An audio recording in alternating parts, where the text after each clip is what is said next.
नमस्कार साथियों, स्वागत है आप सबका मेरे YouTube channel psychology by VK Chaudhary में। आज छोटा सा हम एक वीडियो लेके आए हैं मुख्य रूप से उन विद्यार्थियों के लिए या मैं कहूं कि छात्र शिक्षकों के लिए जो रीट पात्रता का एग्जाम देने जा रहे हैं। रीट पात्रता एग्जाम 2024 जो अब 2025 में आयोजित होने जा रहा है, तो उसके लिए कुछ महत्वपूर्ण बातें जिनको ध्यान रखना बहुत ही जरूरी है। और जो नए कैंडिडेट है जो पहली बार एग्जाम दे रहे हैं, उन्हें खासकर समय को किस प्रकार से मैनेजमेंट करना है, कौन से आवश्यक डॉक्यूमेंट है जो आपको ले जाने हैं और किस प्रकार से अपने आप को तनाव से दूर रखना है, तो कुछ महत्वपूर्ण बातें शॉर्ट में आपके सामने रख रहा हूं ताकि ये बातें आपके लिए एग्जाम में बहुत ज्यादा उपयोगी होगी। तो शुरू करते हैं बिना समय गवाए। तो सबसे पहले हम बात करते हैं कि पहला आपको ध्यान रखना है कि क्या क्या जो आवश्यक दस्तावेज है वो आपको एग्जाम में ले जाने ही है। तो सबसे पहले दस्तावेज बात करते हैं कि सबसे पहले आपका जो प्रवेश पत्र है, वो प्रवेश पत्र आपको ध्यान में रखना है कि हो सकते तो उसकी 2 कॉपी निकाल लें, ताकि एक हो सकता है आप एड्रेस पूछने के लिए या कहीं और हो सकता है मिसमैच हो जाए या फिर खराब भी हो जाए, तो एक एक्स्ट्रा रहे। इसका मतलब 2 प्रति पहले से निकाल रखें, क्योंकि जितने भी डॉक्यूमेंट है 1-2 एक्स्ट्रा प्रति रखेंगे तो एंड टाइम अगर आपको फोटोकॉपी की जरूरत हुई तो उस दिन कोई भी फोटोकॉपी की दुकानें खुली नहीं होगी, इसलिए समस्या आ सकती है। इसलिए पहले से अपने पास 1-2 अतिरिक्त प्रति जरूर रखें। फिर दूसरा बात आता है पेन की। तो इसमें जो इंस्ट्रक्शन दिए गए हैं वो दिए गए हैं काला या नीला, और वो भी पारदर्शी। ऐसा नहीं हो कि बहुत सारे स्टिकर लिखे हो, बहुत सारा नाम लिखा हो और जो पेन है, इसका मतलब कोशिश करें कि जहां तक हो ये पारदर्शी होना चाहिए। काला या नीला जो पेन है वो होना चाहिए। एक आपकी आईडी, और वो आईडी भी ओरिजिनल आईडी होनी चाहिए। कोशिश करें हो सके तो आधार कार्ड, लेकिन आधार कार्ड उपलब्ध नहीं है तो आप दूसरी कोई भी सरकारी आईडी जो भी है, चाहे आपका ड्राइविंग लाइसेंस है, चाहे निर्वाचन पत्र का है, चाहे उसके अनुसार आपका पैन कार्ड है, फोटो युक्त पहचान पत्र होना चाहिए। यानी सरकारी, सीधा सा स्पष्ट ये लिखा हुआ है कि सरकारी दस्तावेज होना चाहिए, और सरकारी दस्तावेज में भी फोटो युक्त, जो स्पष्ट करे कि आप ही वही कैंडिडेट है जो एग्जाम देने आए हैं। दूसरा, ये ओरिजिनल आईडी तो लानी है, इसके साथ इसी आईडी की स्वप्रमाणित प्रति यानी फोटोकॉपी इसकी आपको रखनी है। स्वप्रमाणित का मतलब है कि आप स्वयं सेल्फ अटेस्टेड करेंगे या स्वप्रमाणित लिख देंगे। सेल्फ अटेस्टेड लिख दें नीचे, चाहे स्वप्रमाणित लिख दें, और नीचे आपके जो साइन है वो साइन कर दें, जो प्रति है फोटोकॉपी है उस पर। दूसरी बात, हमने कहा कि जो प्रवेश पत्र है उस प्रवेश पत्र को अच्छी तरह देख लें कि आपका सेंटर कौन सा है, क्योंकि दूसरी इंपॉर्टेंट बात है कि परीक्षा केंद्र और उसमें प्रवेश से संबंधित जानकारी है कि प्रवेश पत्र में जो आपका परीक्षा केंद्र दिया गया है वही केंद्र उसमें है या नहीं है। उस केंद्र का मिलान करना बहुत जरूरी है, क्योंकि कई ऐसे हैं जहां संस्थाएं, जैसे मैं बात करूं कोई JNVU, तो उनकी TT कॉलेज भी है, फार्मेसी कॉलेज भी है, इंजीनियरिंग कॉलेज भी है। आप केवल पहले नाम से स्पष्ट करके वहां चले जाओ, और फिर एंड टाइम इतना ज्यादा प्रेशर और तनाव होगा कि आप सही स्थान पर पहुंचोगे लेकिन उसमें थोड़ी बहुत देर होगी, तो आपकी पूरी तैयारी है वो खराब हो जाएगी। इसलिए सबसे पहले ये करें कि आपने जो सेंटर देखा उसको शुरू से लेके एंड तक आप सही एड्रेस पर है कि नहीं है। कोशिश करें कि एक दिन पहले ही चले जाएं या कम से कम 3 घंटे पहले चले जाएं, ताकि पूरा पूछ लें कि यह सेंटर वही है जो आपके प्रवेश पत्र में दिया गया है। ये निश्चित हो जाए, इसका मतलब अब आपको थोड़ा सा तसल्ली होगी कि मैं वही सेंटर पे पहुंचता हूं। क्योंकि कई बार बच्चों के साथ ऐसा होता है, एक जैसे सेंटर, एक जैसी संस्था की अनेक ब्रांचें होती है, और एक ब्रांच और दूसरी ब्रांच के बीच में कई बार 5-10 किलोमीटर का गैप होता है, तो उस कारण बच्चे कहीं वंचित रह जाते हैं। तो थोड़ा सा पहले से अपना कर लें कि पूरा एड्रेस ध्यान में रखें कि कौन सा एड्रेस है और वास्तव में यही विद्यालय, यही स्कूल या यही महाविद्यालय है या नहीं है, इसका पूरा पता जरूर करें। तो इसलिए कहा कि जो परीक्षा केंद्र है उसको थोड़ा सा ध्यान में रखें। दूसरा, हमने कहा कि इसमें प्रवेश का मतलब यह है कि इसमें आपको ध्यान रखना है कि जो आपका एग्जाम समय है उससे 1 घंटे पहले आपको जरूर वहां उपस्थित होना है। 1 घंटे अगर वहां उपस्थित नहीं है उसके बाद आपको परमिशन नहीं दी जाएगी। कोशिश तो हमें करनी है कि 2 से ढाई घंटे पहले पहुंचे, ताकि तसल्ली से वहां बैठे, कोई दिक्कत नहीं है। लेकिन 1 घंटे के बाद यदि आप होते हो तो उस परिसर में आपको एंट्री नहीं दी जाएगी, क्योंकि पहले आपको सारे जो कैंडिडेट है उनको परिसर में एंट्री देंगे, फिर नॉर्मल रूप से जो प्रवेश है बंद कर दिया जाएगा। लेकिन जो अंदर प्रवेश ले चुके हैं 1 घंटे से पहले उनको एड्रेस दिया जाएगा, उसके बाद परमिशन नहीं दी जाएगी। तो इस बात का विशेष ध्यान रखें कि मुख्य रूप से आपको कम से कम 2 से ढाई घंटे, क्योंकि मैंने कहा कि 2 से लगभग ढाई घंटे आपको पहले आ जाना है, क्योंकि 1 घंटे के बाद आपको फिर प्रवेश जो है वो नहीं दिया जाएगा। इस चीज का भी थोड़ा सा आपको विशेष रूप से ध्यान रखना है। दूसरी बात करते हैं कि प्रवेश समय जो दिया गया है, उस प्रवेश समय में आपको थोड़ा सा ध्यान रखना है कि जब एंट्री करते हैं तो आपके डॉक्यूमेंट वेरिफिकेशन होगा, एक ओरिजिनल आईडी होगी आपकी, उसके साथ आपको फोटो भी ले जाने हैं। फोटो हो सके तो आपका जो प्रवेश पत्र दिया गया है, जो आपका प्रवेश पत्र है, उस प्रवेश पत्र को 2 भागों में बांटा गया है। कितने भागों में? 2 भागों में। 2 भागों में बांटा है। एक भाग जो है उस पर आपका ऐसे खाली फोटो टाइप है, उस पर आपको अपना जो है वो फोटो लगाना है। फिर जो आपका एग्जाम है, फर्स्ट पारी, सेकंड पारी, फर्स्ट शिफ्ट, सेकंड शिफ्ट, उसके अनुसार आपके आगे हस्ताक्षर भी होंगे, लेकिन वो हस्ताक्षर आपको वीक्षक के समक्ष करने हैं। जब आप एग्जाम देने जाएंगे उस समय वो देखेगा कि आप कौन सी फर्स्ट शिफ्ट में है, तो उसके अकॉर्डिंग आपको साइन करने हैं, और सेकंड शिफ्ट है तो उसके अकॉर्डिंग आपको सेकंड शिफ्ट में है वो साइन करने हैं। इस बात का थोड़ा सा विशेष ध्यान रखना है कि मुख्य रूप से ये जो चीजें हैं वो आपके लिए थोड़ा सा काफी उपयोगी है।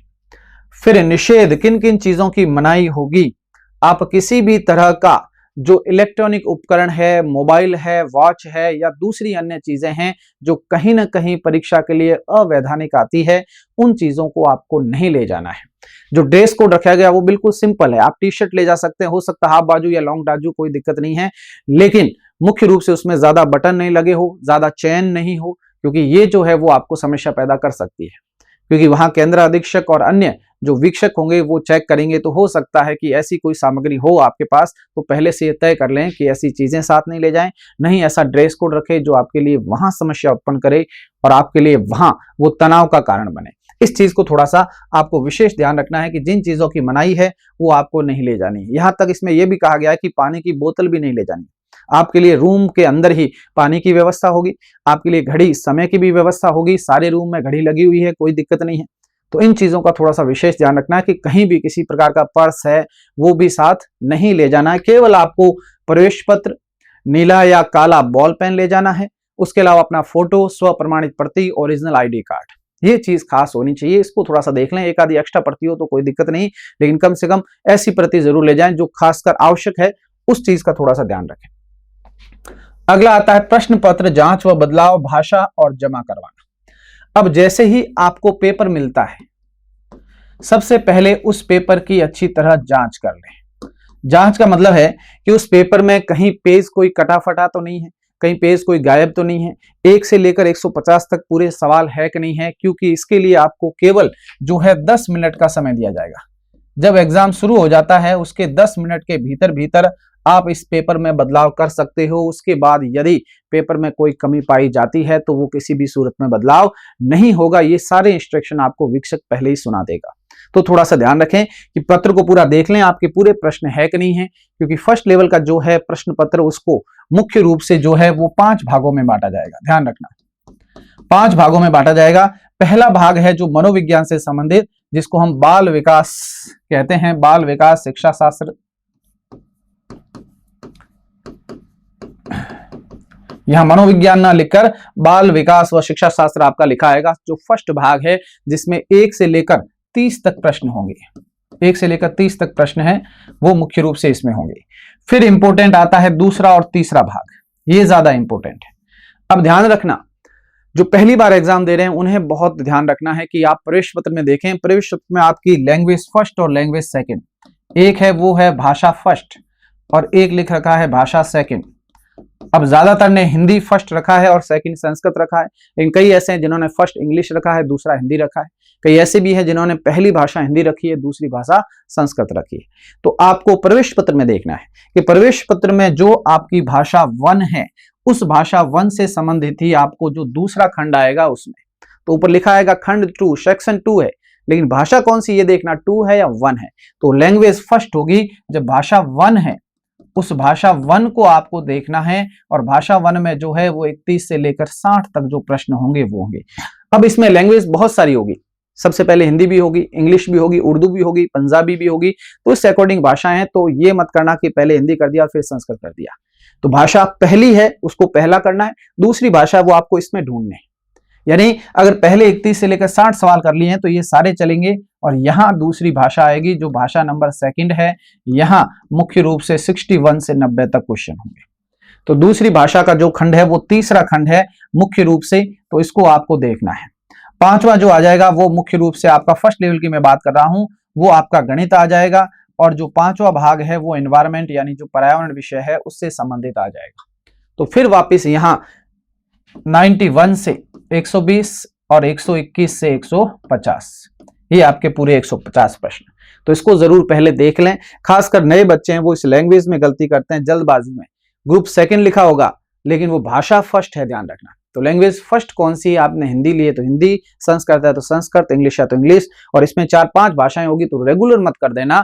दूसरा वापस देखना कि भाषा सेकंड कौन सी लिखी हुई आगे लिखा होगा लैंग्वेज सेकंड, और उसमें देखना उसके अनुसार प्रश्न करना। तो महत्वपूर्ण गलती जो नए बच्चे हैं वो इसमें करते हैं। फिर बात आती है OMR सीट और स्टूडेंट। इसमें एक मुख्य बात और रह गई कि यहां इस बार जो है वो पेपर होगा वो आपका जमा होगा वापस, आप उसको साथ नहीं ले जा सकते, पेपर आपको वीक्षक को वापस जमा करवाना है। अब कोई भी किसी तरह की जल्दबाजी ना करें, कोई पेज या पेपर को फाड़ने की कोशिश ना करें, क्योंकि वीक्षक पूरा चेक करेगा।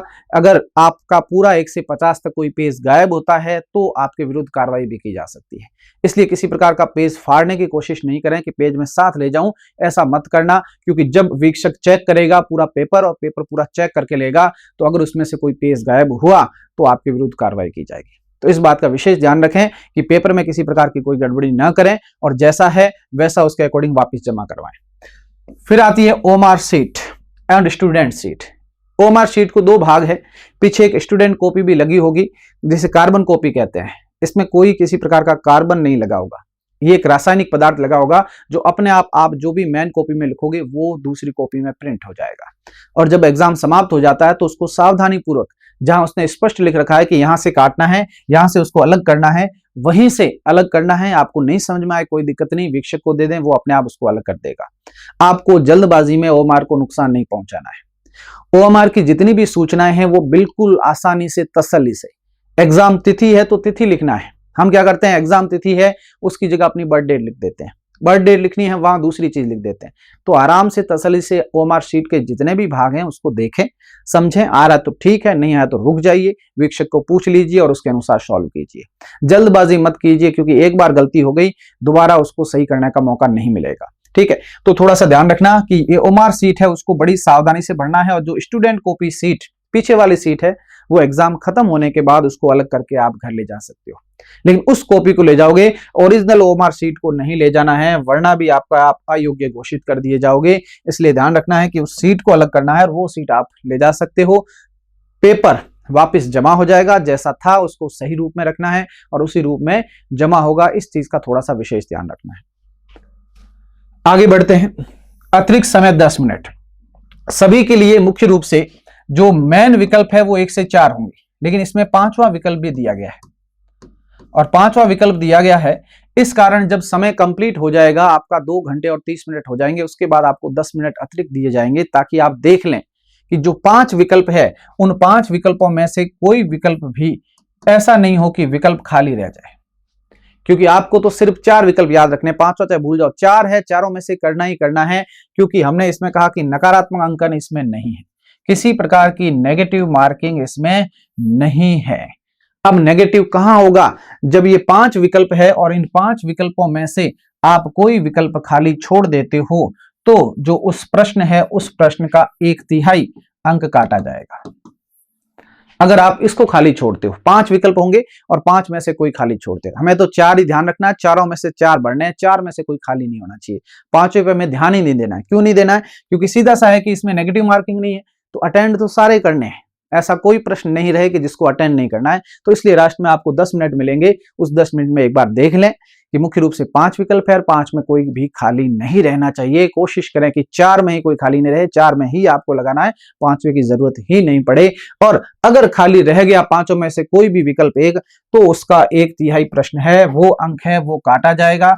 और अगर ऐसे प्रश्नों की संख्या 10% से अधिक होती है तो उस कैंडिडेट को अयोग्य घोषित कर दिया जाएगा, यानी उसकी कॉपी जांच नहीं होगी।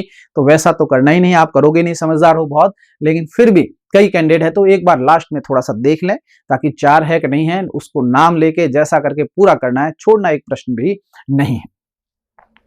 फिर बात करते हैं पेपर हल। पेपर जब हल करते हैं तो सबसे पहले मैंने कहा कि आपके फर्स्ट लेवल की बात करूं तो 5 भागों में और सेकंड लेवल की बात करूं तो 4 भागों में बांटा गया है। खासकर ध्यान रखना लैंग्वेज फर्स्ट और लैंग्वेज सेकंड।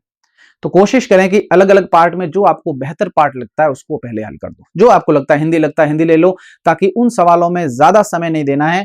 खासकर समय किसमें लगता है, एक तो गणित में, एक मनोविज्ञान में और एक शिक्षण विधियों में। तो आपको जो सवाल लगे कि लंबे सवाल हैं, ज्यादा समय ले रहा है, उसको एक बार छोड़ दें। जो रात दिन आपको सवाल आ रहे हैं बिल्कुल फैक्ट के अनुसार है, उसको एक बार प्रश्न को जरूर पढ़ें कि कौन सा सही है कौन सा गलत। प्रश्न के अनुसार दिमाग को चलने दें, आप अपने अनुसार अप्लाई नहीं करें। प्रश्न की लैंग्वेज, विकल्प और बेस्ट विकल्प का चयन इस तरह पढ़ेंगे तो जो सवाल पहले सही हो रहे हैं उन सवालों को पहले सही कर लें और उनको बैठ के समय अनुसार गोला आराम से भर लें देख के, ताकि एंड टाइम ज्यादा प्रेशर नहीं हो और गोले हैं वो गलत नहीं हो। तो जो सवाल आ रहे हैं उसको पहला राउंड यानी फर्स्ट राउंड ले लें, ताकि फर्स्ट राउंड में जो सवाल आपको परफेक्ट आ रहे हैं, पूरी तरह सही है, उनको पहले गोला कर दें। फिर सेकेंड राउंड लीजिए जहां गणित के कुछ ऐसे प्रश्न हैं जहां आपको मिलाना पड़ेगा, समय बहुत थोड़ा लग सकता है। शिक्षण विधियों के प्रश्न हैं जो पढ़ के समझने पड़ेंगे, तो उनके लिए थोड़ा समय है, तो उनको सेकेंड राउंड में लें ताकि दोबारा देखें कि कौन सा सही हो सकता है कौन सा नहीं, ये ले लें। फिर तीसरा और अंतिम राउंड ले लें कि जो बच रहे हैं, आपको 2 विकल्प 3 विकल्प लग रहे हैं और आपको करना तो है ही क्योंकि नेगेटिव मार्किंग है नहीं, तो तीसरे राउंड में ले लें और सभी प्रश्नों को फिर वापस सही कर लें।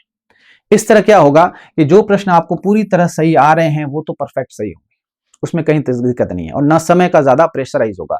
फिर थोड़ा सा समय लेंगे, उसके अनुसार दोबारा आपके प्रश्न सही हो जाएंगे और तीसरे में जो बचे हैं वो सारे के सारे आपको करने हैं। ये एक तरीका है व्यवस्थित, ताकि एंड टाइम ना आपको प्रेशर हो और ना उस टाइम आपको कहीं तनाव की दिक्कत हो। दूसरा, पेपर सॉल्व करने के बाद आराम से 10 मिनट अतिरिक्त समय मिलेगा और दिव्यांगजन है, जो CWSN बच्चे हैं, उनके लिए अलग से जो 50 मिनट की व्यवस्था है, लेकिन वो जब प्रमाण पत्र आप जमा करवाएंगे, केंद्र अधीक्षक की अनुमति लेंगे तभी मिलेगा। सूरती लेखन के लिए भी आपको 2 दिन पहले अनुमति लेनी होगी। ये दिशा निर्देश जो दे रखे हैं तो उनके अनुसार उन निर्देशों का आपको क्या करना है, पालन करना है, ताकि कहीं कोई इसमें आपको एग्जाम के टाइम दिक्कत नहीं हो। और अंतिम रूप से यही है, एक बार पूरा पेपर प्लस OMR चेक कर लें ताकि पेपर और OMR में किसी प्रकार की जो है वो गलतियां नहीं हो। खासकर OMR सीट है उसको बिल्कुल आराम से अलग करना है, स्टूडेंट कॉपी साथ ले जानी है और पेपर है जो आपका वापस जमा हो जाएगा। तो कुछ महत्वपूर्ण चीजें हमने ली ताकि बिल्कुल किसी प्रकार का एंड टाइम प्रेशर नहीं हो। खासकर प्रवेश पत्र एग्जाम सेंटर का पहले पूरी तरह पता करें, 2 से 2.5 घंटे पहले पहुंच जाएं और परफेक्ट कर लें कि यही सेंटर है जहां मुझे एग्जाम देना है। बेस्ट ऑफ लक सभी को। उम्मीद करते हैं कि आप पेपर बहुत अच्छा देंगे और फिर अध्यापक की भर्ती में हम और बेहतर आपके साथ मिलकर प्रयास करेंगे ताकि आप शिक्षक बन सकें। धन्यवाद।